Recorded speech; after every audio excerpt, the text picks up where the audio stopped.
हरे कृष्णा। आज का हमारा सत्संग श्रीमद् भगवद गीता के दूसरे अध्याय का 19वां श्लोक। भगवान कृष्ण अर्जुन से एक अद्भुत बात कह रहे हैं। वो क्या बात है, अब देखते हैं। तुम पंडित पूर्ण वचन कहते हुए भी उनके लिए शोक कर रहे हो जो शोक करने योग्य नहीं है। जो पंडित होते हैं, ज्ञानी होते हैं, वो न जीवित के लिए शोक करते हैं, ना मृत्यु के लिए शोक करते हैं।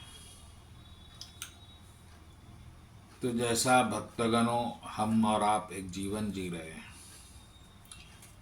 और हम इनमें कुछ लोगों को बहुत निकट रखते हैं, उनसे बहुत प्रेम करते हैं, और जब हम उनको खो देते हैं तो हमको शोक होता है। शोक होना भी चाहिए, और ये शोक हमें दुख देता है और हम ये दुख उठाते हैं। लेकिन कृष्ण भगवान हमारे इस गुण को बुद्धिमानी नहीं समझते, इसको अज्ञान समझते, इसको मूर्खता समझते। ऐसी ही परिस्थिति अर्जुन की आई। अर्जुन को भी युद्ध में सगे संबंधियों को देखकर, अपने प्रिय रिश्तेदारों को देखकर मन में शोक हुआ कि अगर ये मर जाएंगे मेरे बाणों से, मेरे कारण, तो ये बड़ा दुख, ये बड़ा चिंता का विषय है और मैं ऐसा नहीं चाहता। क्योंकि अर्जुन के मन में प्रेम है, करुणा है और एक उनकी आसक्ति है। अब यहाँ पर प्रश्न यह है, ये गुण अर्जुन में ही नहीं, मुझ में और आप में भी विद्यमान है। और हम भी हमारे प्रियतम बंधु रिश्तेदार के मृत्यु हो जाने पर काफ़ी शोक में रहेंगे। और अर्जुन की तरह शायद हम भी उस रिश्तेदारों, संबंधियों को मारने में असक्षम महसूस करेंगे जिस तरह अर्जुन इस वक्त कर रहा है। और हो सकता हम धर्म के लिए भी इन्हें नहीं मारेंगे, क्योंकि हमें उनको हानि पहुंचाना ही दुखदायक है।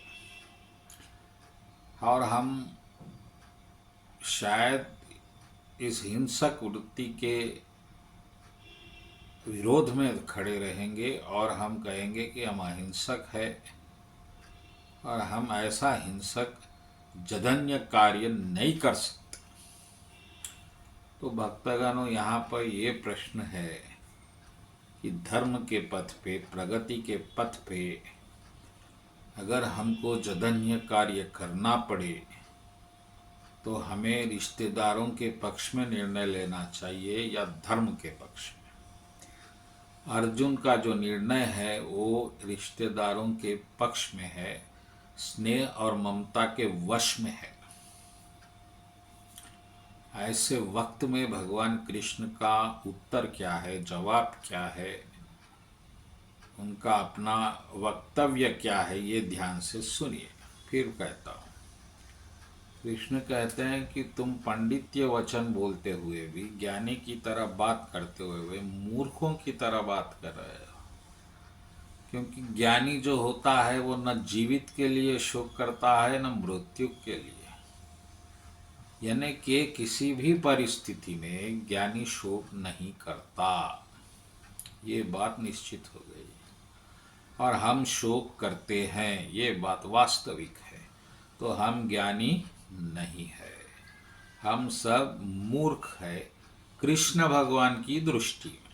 अब वो क्यों है ये हम जानेंगे। तो ये कृष्ण भगवान यहाँ पर कह रहे हैं कि जिसका जन्म हुआ है वो मरेगा, और अगर मृत्यु को प्राप्त होगा, और जो मृत्यु को प्राप्त होगा उसका फिर जन्म होगा। तो यहाँ पर आप कहेंगे कि हम तो उसको सदा के लिए खो देंगे। तो इस पर आप भगवान कहेंगे कि भाई आप आज नहीं खोएंगे तो कल खोएंगे, लेकिन आज खोएंगे तो धर्म की स्थापना हो सकती है, कल खोएंगे तो नहीं। तो भक्तगणों, ये हमारा ज्ञान क्या है और हम क्यों धर्म अधर्म में, प्रगति और दरिद्रता में भेद नहीं कर सकते, क्यों हम लक्ष्य की तरफ नहीं बढ़ सकते, ये सब बातें का अपना विचार मंथन अपने अंतर मन में करने की आवश्यकता है। हर व्यक्ति के लिए प्रगति एक अनिवार्य कार्य है, अनिवार्य स्थिति है। आप छोटे से छोटे पद पे हैं तो भी अगर आप प्रगति नहीं कर रहे हैं तो फिर आपका जीवन कहीं रुक गया है, आप किसी अज्ञान में आ गए। हमारा हिंदू धर्म सिर्फ प्रगति का मार्ग बताता है। आप व्यापारी है, 1 लाख कमा रहे हैं तो 10 लाख कमाइए। आप राजनीति है तो आप एमएलए है तो एमपी बनी है, एमपी बनी तो मंत्री। प्रगति ही जीवन है, और प्रगति के पथ पे अपना लक्ष्य साध्य करने के लिए आपको जीवन में कठोर निर्णय लेने की आवश्यकता है। ये अज्ञान से उत्पन्न ममता, अनुराग जो अनावश्यक हमारे लक्ष्य के भेद करने में अड़चन बने हुए हैं, आप उनको पार करना अति आवश्यक है। पूरी गीता इसी आधार पर टिकी हुई है, और कृष्ण भगवान की अहिंसा यही है, युद्ध करना ही कृष्ण भगवान की अहिंसा है। वो किस तरह है मैं आपको अगले वीडियो में बताऊंगा, लेकिन फिलवक्त कृष्ण भगवान की दृष्टि में ममता अनुराग में लिप्त होकर आप जो निर्णय लेते हैं अपने पथ पर आगे बढ़ने के को रोकने का, वो अज्ञान है।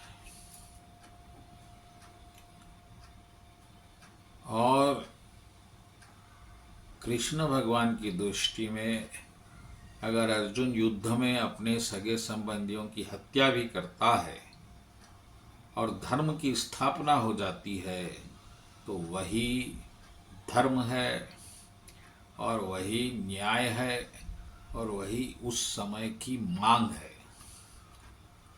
और उससे अर्जुन को पुण्य मिलेगा, और अगर वो युद्ध नहीं करेगा तो पाप मिलेगा।